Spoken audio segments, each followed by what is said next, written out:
Get in, nerds. We're playing Victoria 3. It is a new session, and you can tell that because we got Glory to the Queen playing in the background here.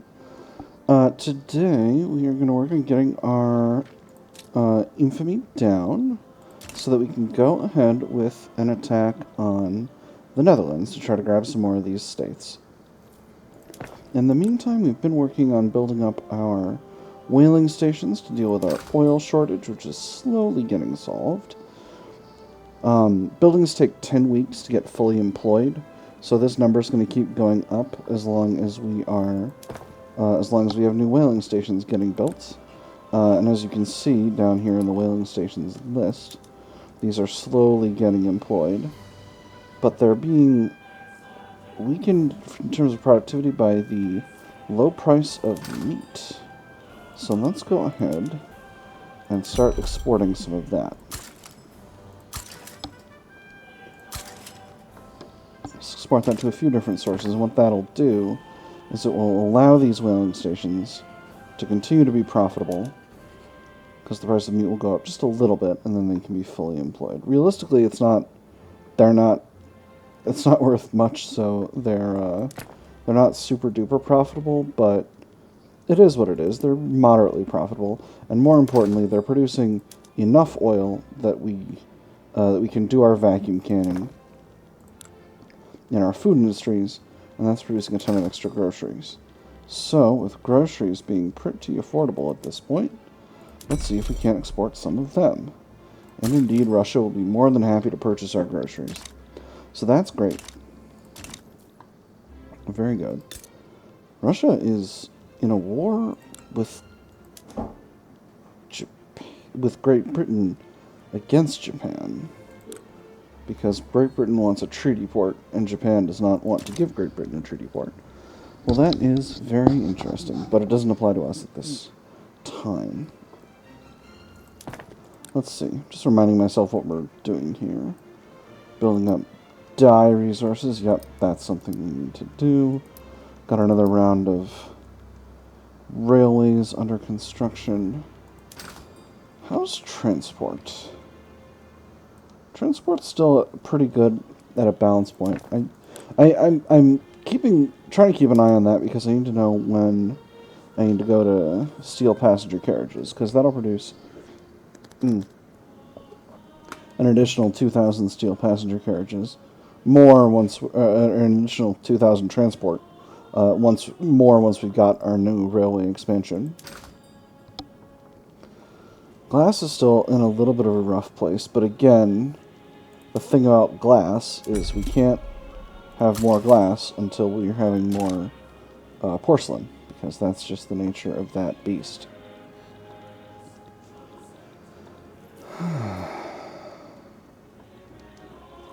Just getting money from IT, right? Yeah, we are. Interesting. And we're still rank 2. We're closing in on 4K, but Great Britain's still up there. If you look at our military position, we're at 353 battalions, 150 flotillas. They're at 421 battalions and 323 flotillas. So I think another military expansion is going to be in order. Where do we have an uneven number? Fez. Cool. This is one of those silly things where I don't need to keep them at even numbers, but I like to. So that's what I'm going to do. Turns out we still have pretty significant peasant population. Again, we have a significant peasant population again after I did my military expansion before, because I automated some production methods. And I think I might do more of that. Where are we with coal? Coal's still really rough. See, the problem is mines need to be... In order to automate these mining jobs, I need to have coal, and I need to have engines for the steam donkeys. And while this says these are going to be more productive, well, the coal mines will definitely be more productive. So let's just go ahead and do that. Yep, that's definitely true. Where do we have coal mines not working? Sorry. Oh, because there's nobody living there. Well, that is what it is. Oh, wait, hold on. infrastructure shortage. That's what happened. It's not that nobody lives there, it's that we're short on infrastructure.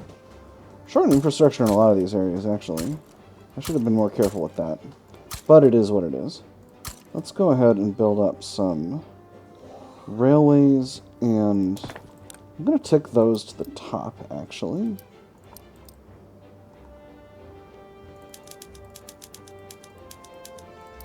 That's probably going to take forever. Yep, that's going to take forever. But happily, our construction capacity is absolutely bananas. I think part of why our finances are not doing as incredible as they have been for a long time is that we're using more of our construction capacity now. Because this says we're producing a total of 1,150 construction. Well, that can't be right. This says we're using 327. We can't be using all of it, because the private sector is building a bunch of things right now. They've got a queue 3 things deep. Yeah, I don't know. I don't know how that's going on, but it definitely is.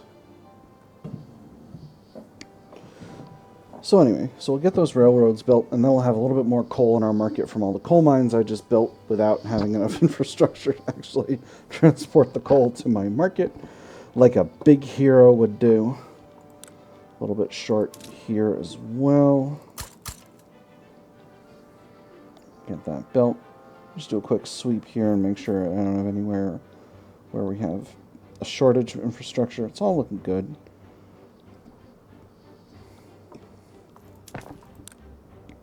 Very good. We'll pull those up to the top as well. Why is this area so slow to build in? Probably because of the desert. Yep. I'm getting some from efficient bureaucracy. Oh, that's from having extra bureaucracy. Yeah, that doesn't help me much. The state religion guy has got to go, I've decided. Bye. And that should weaken this movement. At least a little bit. Go away, movement. I don't need you. He can come back once he's not trying to do state religion. Once he's trying to do children not having to work in the mines, we'll all be just dandy. We'll all be perfectly where we want to be. But until then, it's going to be difficult. We're also trying to build up our dye output capacity. Get those dyes going. Let's double check on our population in these states. Okay, so we have 2.37% French population in Oran now, 1.2 in Algiers, and 0.29 in Constantine still. Constantine still, there are people migrating away, but mostly to Oran and Algiers, which is interesting. Let me take a look at these factors here. So arable land 1.9, available employment 4.3, arable land 3.7, available employment 2.1, but then in Constantine, we have 2.9 for available employment, no arable land. Is that all it is? Is that the primary difference? Standard of living 13.2, 13.1, 12.6. It's even lower here. And trade center, greener grasses, great power, intelligentsia. Same thing over here. And in Constantine, same thing. Yeah, it's just the arable land. Okay, so we need to build up greater industrial facilities in Constantine. So in order to do that, I need to figure out what a good thing to build up is.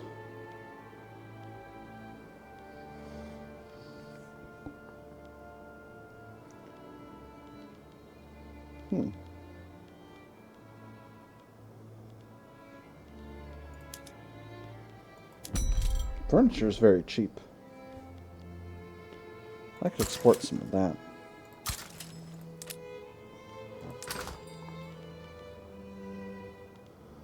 Luxury furniture too, really. Ooh. Plenty of markets abroad for luxury furniture. That's wonderful.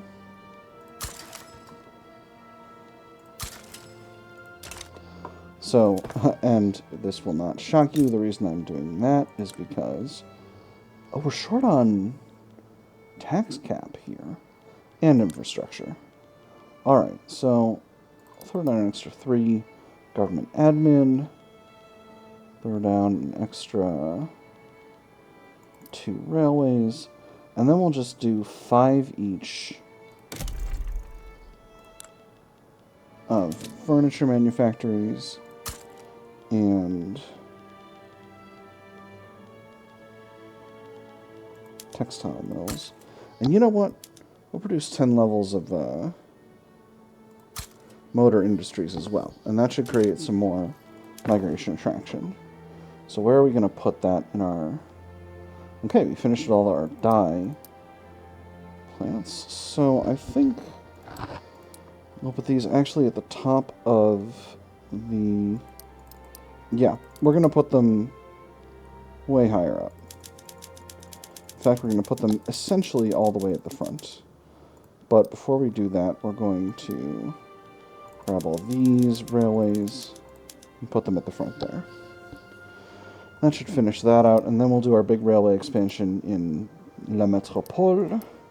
And that should put us in a good place to be doing everything we need to do.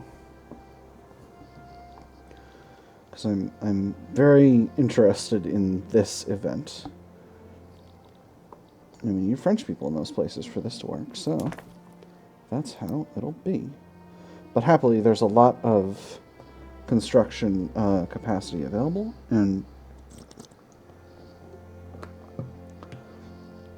a lot of population available to fuel that immigration. So, we still need to increase coal mining. And I think... Let's see, is Wallonia part of the big coal field? It is. Or at least it's part of a big coal field. So I think we'll queue up another 20 levels there. Ooh. Oh, the government's, the Republican Union is led by a radical now.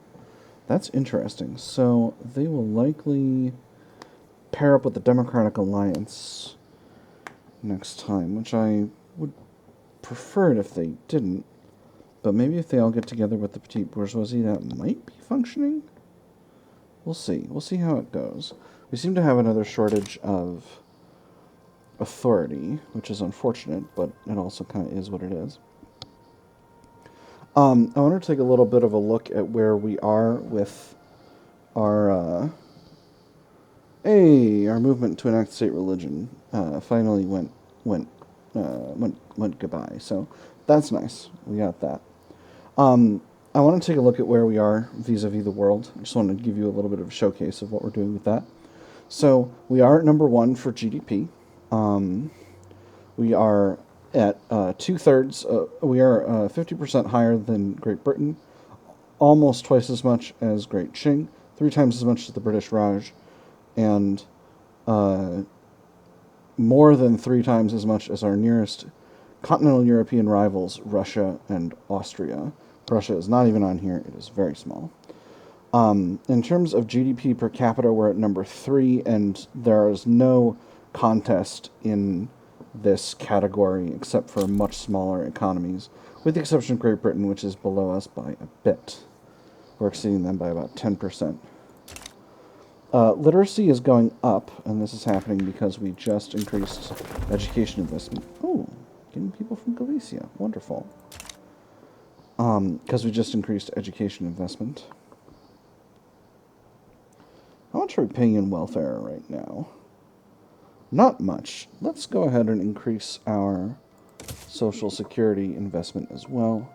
That should be just fine. Help as a buffer against radicalization. In standard of living, we're not too high. We're number 24, but the standard of living ranking is pretty skewed by these very small nations that are able to manage a very high standard of living, probably due to a high proportion of manufacturing, and potentially closed economies. I'm not sure about that, but it is what it is. For population, we're at number 3. We're exceeded only by Great Qing and the British Raj. That shouldn't be shocking. But we have outpaced Russia, and we're significantly higher than Great Britain. So overall we're doing really well, and we're continuing to expand our prestige to make ourselves stronger. I'm thinking about the possibility of going after puppets in various areas. I'm still not gun-shy about that. Again, I would like to have Ethiopia, United Ethiopia be our puppets, but we'll see. Is this Somaliland state? It is. Quick conquer measure team. It will cost us 8.2 infamy. It's not great right now. Because it would be fun to have foreign puppets. Ooh, there's a hand-crank machine gun. Wonderful. And we're still working on our naval reform, which is going actually quite swimmingly. We did unlock monitor. Perhaps I missed that. But that's okay. So we're going to activate that now. That's going to double the ironclad and ammunition cost of our naval bases, but it is necessary. And here's the monitor's event. The shallow draft solution. Designed for coastal defense operations, what monitors lack in ocean-going capabilities, they make up for in cost effectiveness. Admiral Dominique Matonat has informed the Admiralty in Paris that his fleet will keep any foes away from French waters. Sir, while it might look like a cheese box on a raft, I assure you that the 15-inch guns she carries in that box of hers are no laughing matter. Secure shores means more secure commerce. 10% trade center throughput, I don't think that's useful. Let us orient our naval doctrine around them. 10% defense. We don't win by having the best ships, we win by having the most. Reduced Navy offense and defense, but extra shipyards throughput. I don't think that's at all useful, so I'm going to go for the defense. That'll be a nice time. Now we have floating harbor spreading to us. That's the dock technology. I don't think it's useful for much. Personal opinion time. That's not useful for much. So,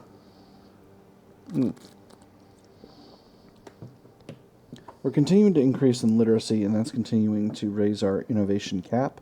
That's going to make our current technologies worked on even more effective. We've still got 8 more innovation.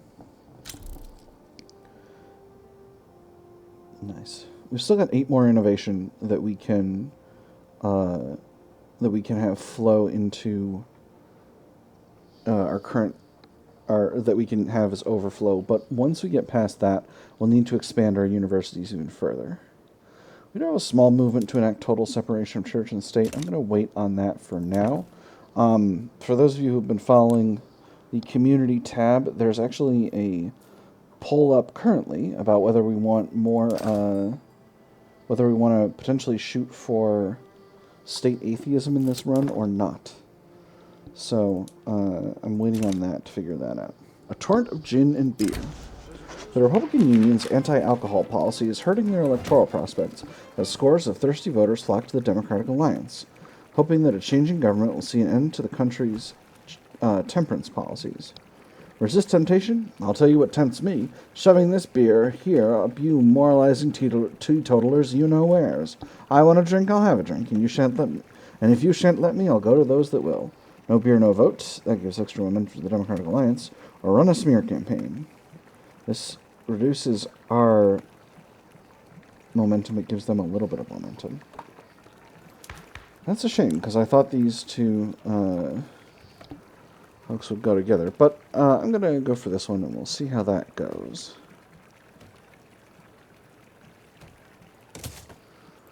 Where are we with the election? The Agrarian and Farmer Party is still far and away the largest party, so I think that will continue to solidify our stranglehold on power. I'm going to be honest about it. It just is what it is. Got another Rubber Rush event. I'm going to hit. This place seems to be most effective again, like I always do. We're still in a coal, not exactly shortage, but we definitely need more coal. The private sector is continuing to build up coal infrastructure, but not fast enough.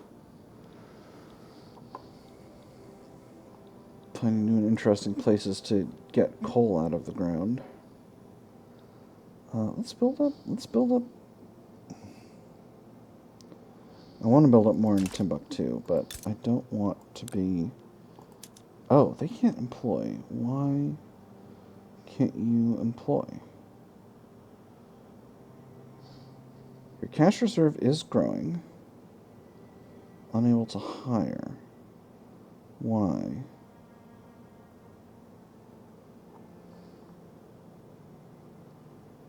No, I don't know. That's weird.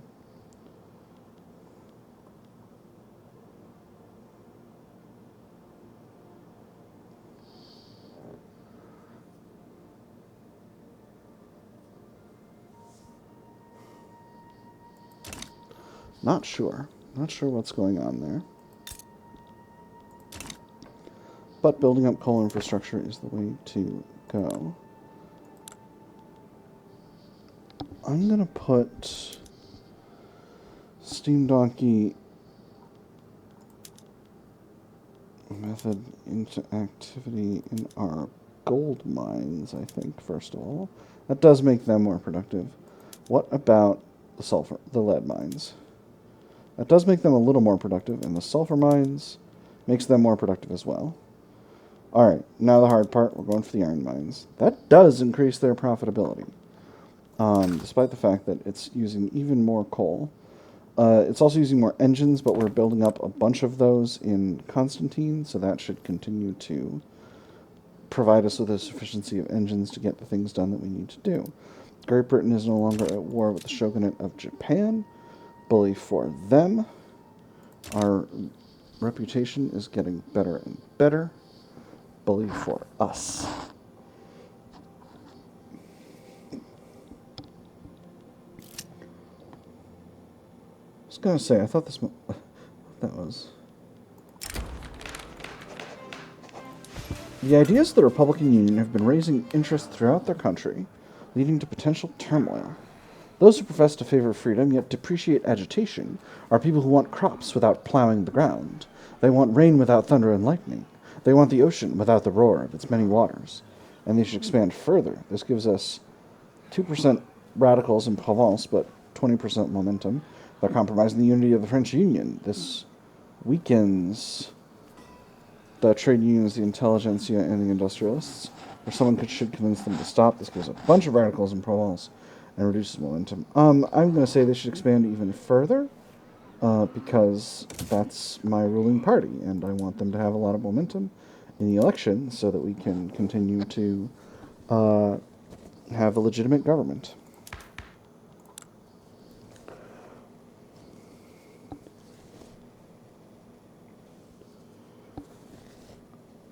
So if the time comes when we decide to go the way of state atheism, I'm going to pull the petite bourgeoisie into government, and that might make that easier. Attempt to sway the Hessian proletarian revolt. I don't desire to interfere in the internal politics of Hesse.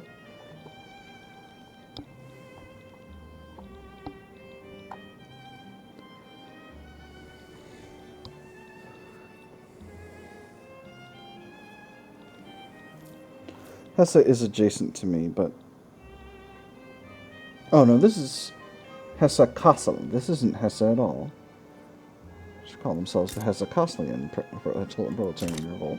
But it is what it is. That is a little silly, and but I'm not worried about it. What I'd really like to go is for proportional taxation. Proportional taxation gives us a big pile of cash. Not that we need it currently, frankly, but it's an option.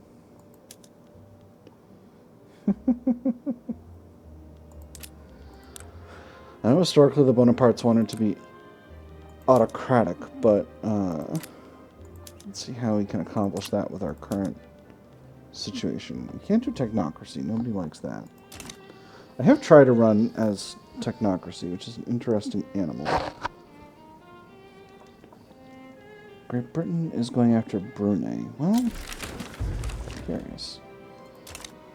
So what does that do to our legitimacy? Hey, we're still extremely legitimate. That's excellent. If we put the petite bourgeoisie in, we'll fall down to contested, and I don't want that, so I'm just going to leave us where we are. Hope for the best. Interesting. Good form of government of the rural folk and the Catholic Church. That's not something I'm hugely interested in, but it could be useful. The thing is, I'm sitting in a really good spot right now, and I don't necessarily want the petite bourgeoisie to wreck that, because if I put the Republican Union into the opposition, they'll be able to get with the Republican Union, and that'll potentially screw up the hegemony that I've got working right now. See, the thing is, pulling the Catholic Church in would help me potentially switch over to national supremacy, which would ultimately be good, because I am, or at least potentially good, because I'm doing very well in terms of my overall, in terms of keeping my culture fairly unified. Moving from cultural exclusion to national supremacy is not going to marginalize hardly anyone that is not already marginalized in my country. Basically, the Germans will be marginalized, and the Italians will be marginalized, and the Afro. That's a surprise. Oh no, that's turmoil. That's not percentage of population here. Okay, here we go. 5% of Germans, 1% North Italians, smattering of other cultures. Well, it wouldn't be ideal, but like we'd still keep our primary cultures. It would almost not change anything. We have a monument to the Emperor. The statue of the Emperor Henri Bonaparte was commissioned, and it has been suggested that it be proudly displayed in Franche-Comté. Direct is how you would describe the look on the statue when it smiles down on you, eyes that flicker in the opposite direction of the sun. Though maybe you are just imagining it. A monument worthy to the Emperor, this gives us 3% prestige for 5 years, but it makes people angry. Perhaps not everyone wishes to be reminded of the Emperor, the armed forces get mad. I'm going to go with this one. That's going to make the people of Franche-Comté upset, but it is what it is. Where are we with infamy? We're at 7.1. We're going pretty slow with this, I have to say. But that can't be avoided, I suppose. With that having been said, I believe we have now hit 2 years in this episode, which means it's time to call it. We've just done some internal management while we let our infamy go down. I haven't yet gotten to the point where I can just run wild in Europe without accruing significant diplomatic problems for myself, so I'm not going to. Hello.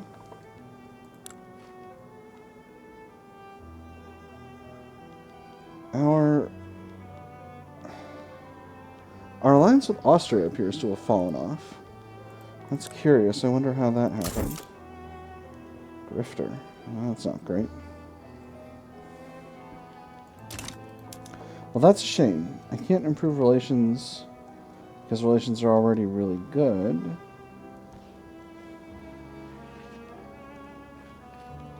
They don't want an alliance because they're cautious. Well, alright. Well, it is what it is. We'll see. We'll see how it goes. We'll see how it goes. We'll see if they stand against us in anything important. And if they do, then, well, that's their problem. For the moment, though, I've had fun. I hope you all have fun. And I'll see you all on the other side.